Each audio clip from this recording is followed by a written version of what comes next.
کیسے ہیں آپ؟ خیریت سے ہیں؟ ٹھیک ہیں؟ شکر ہے سندیلا صاحب، شکر ہے اللہ کا بہت۔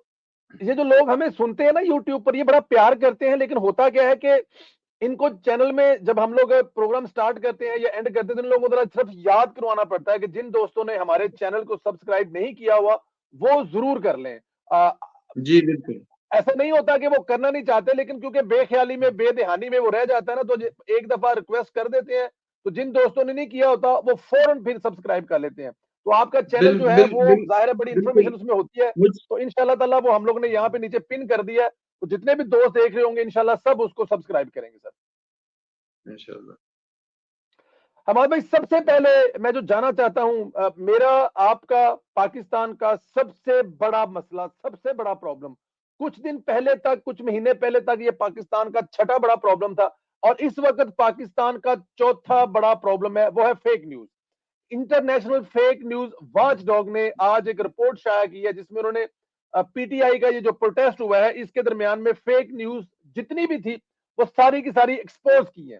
کیسے دیکھتے ہیں ایز اے صحافی کہ یہ جو فیک نیوز ہے، بلکہ آپ نے خود بہت ساری ہسپتال والی بات آپ نے بتائی کہ آپ خود ہسپتال چلے گئے، جا کے آپ نے بتایا، اس کے علاوہ آخری دم تک آپ اس دھرنے کے اندر موجود تھے، جو چیزیں بتائی جا رہی تھی آپ نے بتائی، لیکن آج تو انٹرنیشنل سطح پر اس چیز کو ہائی لائٹ کیا جا رہا ہے، پاکستانی اسٹیٹ کو بتایا جا رہا ہے کہ فیک نیوز کتنی آنے والے دنوں میں آپ کے لیے خطرناک ہو سکتی ہے۔ شکریہ پرویز سندیلا صاحب۔ دیکھیں میں تو مسلسل اسی جدوجہد کا حصہ رہا، جو غیر صحافتی لوگ تھے جن کی باقاعدہ صحافتی تربیت نہیں تھی، جنہوں نے نہ رپورٹنگ کی تھی، نہ ڈیسک پہ کام کیا تھا، نہ سب ایڈیٹر کی حیثیت سے کام کیا تھا، نہ ان کا پروفیشنل تجربہ تھا، انہوں نے صرف ایک موبائل، ایک کیمرہ اور ایک مائک لیا اور وہ صحافی بن گئے۔ تو ظاہر ہے ان کی وہ تربیت تھی نہیں، اور پھر انہوں نے جو بیانیہ کھڑا کیا تو اس نے پوری نسل کو برباد کر کے رکھ دیا۔ اور میں اسی جدوجہد کا ایک حقیر سا حصہ بھی رہا ہمیشہ، آپ نے دیکھا۔ دیکھیں پی ٹی آئی کی سب سے بڑی طاقت جو ہے وہ ہے اس کی سوشل میڈیا، اور یہ سوشل میڈیا اور یہ پی ٹی آئی تقریباً ایک ہی وقت میں سامنے آئے تھے، تبھی تو پی ٹی آئی اس پہ پی ٹی آئی کی اجارہ داری قائم ہوئی۔ اب گزشتہ 10-15 سال میں جو ہم نے بھگتا، جو ہماری جمہوریت نے، ہمارے ملک نے، ہماری سیاست نے بھگتا، وہ تو چلو بھگتا، لیکن لگتا ہے کہ آگے پانی کی گہرائی بہت ہے پی ٹی آئی کے لیے، اور اب یہ چیزیں چلنا تقریباً مشکل سے ناممکن کی طرف بڑھ رہی ہے۔ آج جو فیک نیوز واچ ڈاگ نے جو رپورٹ شائع کی ہے تو وہ بہت چونکا دینے والی ہے۔ انہوں نے ایک ایک فیک نیوز کو آئیڈینٹیفائی کیا ہے۔ انہوں نے کہا ہے کہ عمران خان کے حوالے سے خبر آئی کہ ان کی ذہنی حالت یا ان کی صحت بگڑ رہی ہے، اور وہ قاسم سوری نے وہ خبر دی تھی۔ یہ وہی قاسم سوری ہے جو پاکستان سے بھاگ گئے ہیں اور امریکہ میں بیٹھے ہوئے، اور یہ زیادہ تر وہی لوگ کر رہے ہیں جو اس ملک سے بھاگ گئے ہیں۔ پھر اس خبر کو بھی آئیڈینٹیفائی کیا ہے کہ یہ فیک نیوز آئی کہ فوجی اکیڈمیوں سے 600 لوگ مستعفی ہوئے۔ انہوں نے کہا یہ میں یا آپ نہیں کہہ رہے ہیں، یہ فیک نیوز واچ ڈاگ والے کہہ رہے ہیں۔ یہ بھی کہا کہ اسد کیسر اور محمود خان اچکزئی پر قاتلانہ حملے کی افواہ اڑائی گئی۔ اسی طرح بہت ساری خبریں انہوں نے باقاعدہ آئیڈینٹیفائی کی اور کہا ہے کہ یہ خبریں، اور اس میں یہ بھی کہا ہے کہ اس سے پاکستان کا چہرہ مسخ ہوا۔ اب ایک چیز سامنے آئی کہ پاکستان کی ریاست کا جو بیانیہ تھا فیک نیوز کے خلاف اور پروپیگنڈے، جعلی پروپیگنڈے کے خلاف، اس کو ایک انٹرنیشنل ریکگنیشن تو مل گئی۔ اب ریاست آگے بڑھے، ڈٹ کر کانفیڈنس کے ساتھ آگے بڑھے اور اڑا کر رکھ دے اس چیز کو۔ کوئی دباؤ نہیں ہے، کوئی کسی دباؤ میں آنا بھی نہیں چاہیے۔ وہ فیک نیوز خواہ وہ حماد کرے، وہ پرویز سندیلا صاحب کرے، وہ کوئی اور کرے، کسی کو بھی نہیں بخشنا چاہیے۔ اب یہ تو ریاست کے اعصاب کا امتحان ہے، یعنی انٹرنیشنل سطح پر پاکستانی موقف کی تائید کی گئی ہے، اور اب اگر ریاست سستی دکھائے تو یہ ایک بہت بڑا المیہ ہوگا. گو کہ ہم 2-4 دنوں سے دیکھ رہے ہیں, یعنی صرف آج کے دن صرف مظفر گڑھ ضلع میں 7 لوگوں کے خلاف FIR درج ہوئی فیک نیوز کے خلاف. یعنی جس کے پاس موبائل ہے وہ فیک نیوز پھیلاتا رہے. بھائی یہ اس طرح نہیں ہوتا, یہ تو پھر ہر گھر میں بندوق ہوتا ہے تو اس کا مطلب یہ کہ وہ بندوق اٹھا کر دوسرے کو مارنا شروع کر دے. یعنی اگر کسی کے پاس موبائل ہے, اس کو انٹرنیٹ کی سہولت حاصل ہے, تو اس کا مطلب یہ کہ وہ ریاست سے ٹکرائے, وہ ریاست کے خلاف فیک پروپیگنڈا اور جعلی خبریں چلائے, اور جو اس طرح کرے گا تو وہ قانون کے دائرے سے باہر نکل رہا ہے, اور ریاست کی ذمہ داری ہے کہ اس کے خلاف سخت ایکشن لے. اور خوشی اور اطمینان کی بات یہ کہ ریاست کم از کم اس حوالے سے کھڑی دکھائی دے رہی ہے, اور اب ریاست آگے کی طرف بڑھ رہا ہے. احمد بھائی, یہ میں آپ سے بالکل ایگری کرتا ہوں. یہ جو آپ نے کہا کہ 7 پرچے ہوئے ہیں, پھر 13 ہوئے ہیں, 15 ہوئے ہیں, 18 ہوئے ہیں, یہ نام ہمیں دیکھنے کو جب ملتے ہیں تو ہم ان کو جانتے نہیں, وہ کوئی اسٹوڈنٹ ہیں یا کسی پارٹی کے رکن ہے, بات سمجھ آتی ہے. میں یہاں پر نام تو نہیں لوں گا, شاید مناسب نہ ہو یا لے لینا چاہیے. آپ کے مین سٹریم میڈیا پر بڑے اینکر بڑے چینل پر بڑے پروگرام بیٹھ کر کرتے ہیں, ان کے ٹویٹر ہینڈل سے فیک نیوز جو ہے وہ باقاعدہ طور پر وائرل ہوتی ہے. وہ چاہے ابھی کسی میڈیا پر نہیں بیٹھ رہے, یوٹیوب پر لاکھوں کروڑ روپے کما رہے ہیں, اور کچھ ایسے ہیں جو ابھی بھی بیٹھ رہے ہیں اور دھڑلے سے کر رہے ہیں. پھر آپ کے سیاستدان, مطلب اب میں یہاں پہ ایک نام لوں, سابق جو گورنر ہے لطیف کھوسہ صاحب, وہ جس ڈٹائی سے کہہ رہے ہیں کہ 278 لاشیں, اور پھر کہہ رہے ہیں کہ پولی کلینک ہسپتال کے اوپر کیمیکل میں ان کو جلا دیا گیا. تو یہ جو بڑے اینکر ہیں, یہ جو بڑے لوگ ہیں, کیا ان پر بھی ہاتھ نہیں ڈالنا چاہیے؟ اصل میں بڑی مچھلی کو نہیں پکڑنا چاہیے سر؟ دیکھیں, اس میں 2 باتیں ہیں. ایک تو یہ کہ جن لوگوں کے خلاف FIR درج ہوئے, مقدمات درج ہوئے, وہ گمنام لوگ ہیں فی الحال. جی. تو پرویز بھائی دیکھیں, عام طور پر جس علاقے میں ہمارے معاشرے کی بات کرتا ہوں, وہاں پہ کوئی SP ٹرانسفر ہو کر آتا ہے یا کوئی SHO کسی تھانے کا انچارج بنتا ہے, تو پہلے وہ چھوٹے چھوٹے مجرموں پر ہاتھ ڈالنا شروع کرتا ہے, اور پھر آخر میں وہ بڑی مچھلیوں کو بھی گھیرے میں لیتا ہے. تو ریاست بھی اسی طرح بڑھ رہی ہے, یعنی ایک انڈیکیشن دے رہی ہے ریاست کہ بھائی آپ سدھر جائیں. ایک بات اور کروں, آپ نے یعنی یہ ان کی طرف بھی بڑھنے والا ہے, یعنی یہ رکے گا نہیں. اب خواہ وہ کتنا ہی مشہور صحافی کیوں نہ ہو, کتنا بڑا یوٹیوبر کیوں نہ ہو, کتنا بڑا اینکر کیوں نہ ہو, اب یہ معاملات نہیں چلیں گے. اب ریاست نے تہیہ کر لیا ہے, اب یہ چیزیں رکیں گی نہیں, یہ آگے کی طرف بڑھیں گے. اور یہ جو بلوچستان میں یا سندھ میں یا پنجاب کے دور افتادہ علاقوں میں FIR ہوئے ہیں یا کچھ گرفتاریاں, تو یہ بنیادی طور پر ایک انڈیکیشن ہے ان لوگوں کے لیے جو مین سٹریم میڈیا میں بیٹھے ہوئے ہیں یا جو مشہور یوٹیوبرز ہیں کہ بھائی آپ اپنے آپ کو سنبھالیں, آپ حقائق اور سچائی کی طرف آ جائیں, آپ ریاست مخالف بیانیہ ترک کر دیں, آپ دوسروں کے ایجنڈوں پر چلنا ترک کر دیں, آپ ڈالر ٹیوبری کی خاطر ریاست سے نہ ٹکرائے. تو یہ ایک انڈیکیشن ہے بنیادی طور پر. لیکن اگر اس انڈیکیشن کو بر وقت نہیں سمجھا گیا تو یہ اس کا تو سوال ہی پیدا نہیں ہوتا کہ ریاست پیچھے ہٹے گی. ریاست نے آگے جانا ہی ہے, اور اگر کوئی اس طرح کرے گا تو وہ تو شکنجے میں آئے گا. ایک بات. دوسری بات آپ نے کی لطیف کوسہ صاحب کے حوالے سے کہ انہوں نے 278 لاشوں کا کہا تھا. سندیلا صاحب, آپ نے 27 نومبر کو, جب 26 نومبر کو واقعہ ہوا اور 27 نومبر کو, تو ہمارے ایک دوست ہیں, بہت مشہور صحافی ہیں پاکستان کے, اور ایک وقت میں مزاحمت کی علامت بھی تھے, تو انہوں نے ٹویٹ کیا اور انہوں نے کہا تھا کہ بہت ساری لاشیں, کچھ اس طرح کا مفہوم بن رہا تھا اس کا. تو میں اسی وقت پمز ہاسپٹل کے مردہ خانے سے ہو کر آیا تھا, اور میں پہلا صحافی تھا جس نے باقاعدہ مردہ خانے کا وزٹ کیا تھا, اور میں نے ان کے ٹویٹ پہ کوٹ ری ٹویٹ کیا, اور میں نے کہا کہ میں ابھی فزیکلی وزٹ کر کے آ رہا ہوں.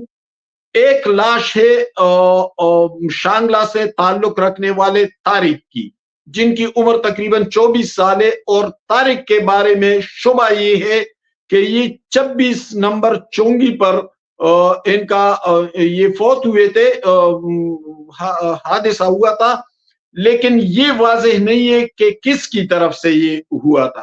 یعنی ہم ڈائریکٹ سیکورٹی فورسز پر الزام نہیں دھر سکتے. ایک میں نے یہ بات کی. میں نے کہا دوسری لاش جو ہے اس کے بارے میں کنفرم نہیں ہوا، لیکن مردہ خانے کے باہر 4-5 لوگ کھڑے تھے اور انہوں نے کہا کہ ہمارے ایک عزیز کی لاش ہے اور ان کا تعلق کوہاٹ سے تھا. کل کوہاٹ میں علی امین گنڈاپور کے بھائی فیصل امین گنڈاپور نے ایک خاندان کو 1 کروڑ روپے کا چیک بھی دیا ہے.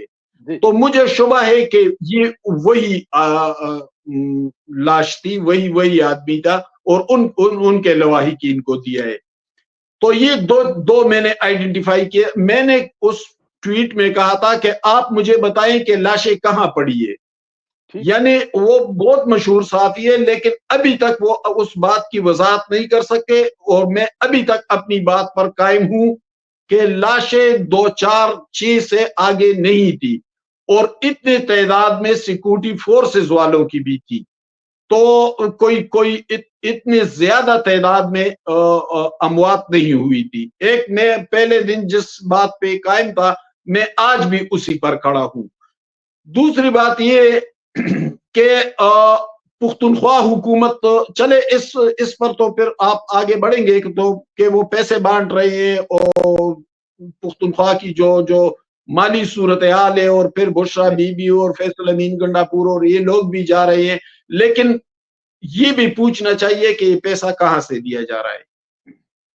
بالکل ٹھیک ہے، آگے جا کے اس پہ بات کریں گے، لیکن بڑی اہم چیز میں ایک بات کرنا چاہتا ہوں، کیونکہ پاکستان تحریک انصاف جو ہے وہ ایک ٹرینڈ چلا رہی ہے، دیواروں پر لکھ رہی ہے، ایک ہی سوال کر رہی ہے، اور وہ سوال کر رہی ہے کہ گولی کیوں چلائی.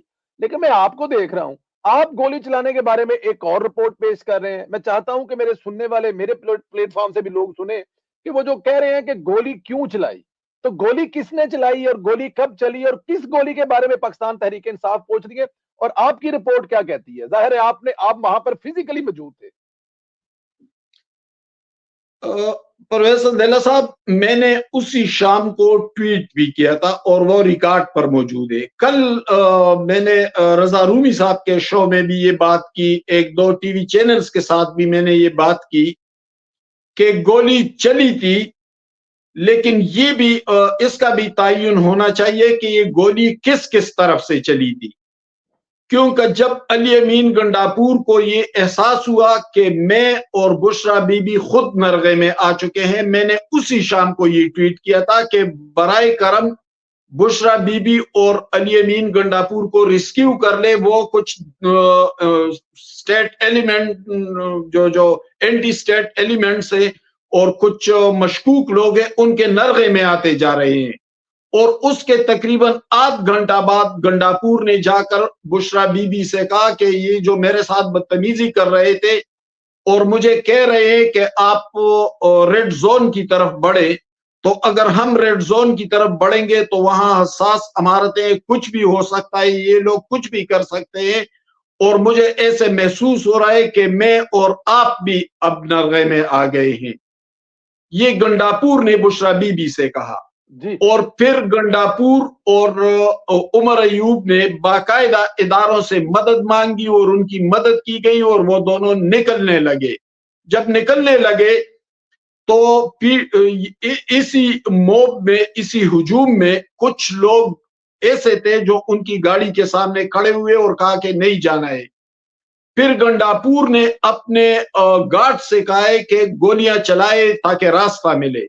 شاید انہوں نے یہ کہا کہ ہوائی گولی چلائے یا کچھ بھی کہا، اس کا ثبوت نہیں ہے، لیکن بہرحال گنڈاپور کے بعض گارڈز نے فائرنگ کی ہے، اور میرے اطلاع کے مطابق کچھ لوگوں کو ٹانگوں پر گولیاں بھی لگی تھی، تبھی ان کو راستہ ملا تھا. لیکن یہ راستہ دینے میں رینجرز اور اداروں نے بھی مدد کی ان کی، ورنہ وہ نہیں نکل سکتے تھے. اور جو ہی وہ یہاں سے نکلے وہ ڈائریکٹ G8 مرکز گئے ہیں. وہاں بشرا بی بی نے اپنی گاڑی کو تبدیل کیا ہے 11:15 پر، اور پھر وہ وہاں سے دامنیکو کے راستے ہری پور کی طرف، منکیال کے راستے ہری پور کی طرف نکل گئے.